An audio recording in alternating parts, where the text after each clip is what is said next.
البنه جربتوها ولا مازال؟ كاساديا فطائر مكسيكيه يجوا بواحد الحشوه قراف بنان، واحد العجينه ما تتقطعش كامل معاكم. ديروا حفظ لا فيديو راح تحتاجوه.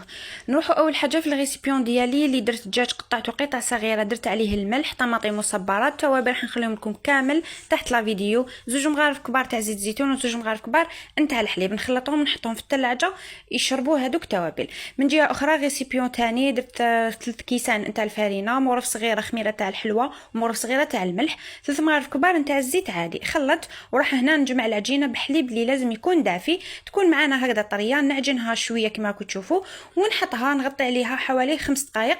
نجيب المقله تاعي درت عليها شويه تاع الزيت، بصل مع طرشي بين الاحمر والخضر وطوماطيش قطعتها تاني، درت عليها مكعب دجاج وراح درت عليها هذاك الدجاج حطيتهم يتقلاو كامل حتى يدبالوا. من جهه اخرى بعد ما خمرت لي العجينه كنت درتهم جاوني انا هنا 5 كويرات وخليتهم يعاودوا يخمروا مره ثانيه. دونك فتحتهم بالحله الفرقيق وطيبتهم، قعدت نقلب فيهم حتى يتحمروا هكا شويه كما كنت تشوفوا. دونك درت هذاك الحشو بعد ما طاب لي وزدت عليهم فرماج، اي فرامج عندكم ديروهم، المهم باش يجوكم ابنان ونتحصلوا على هذه النتيجه. نتمنى تكون عجبتكم الوصفه وتجربوها. ادوتر فيديو مع وصفه جديده. سلام.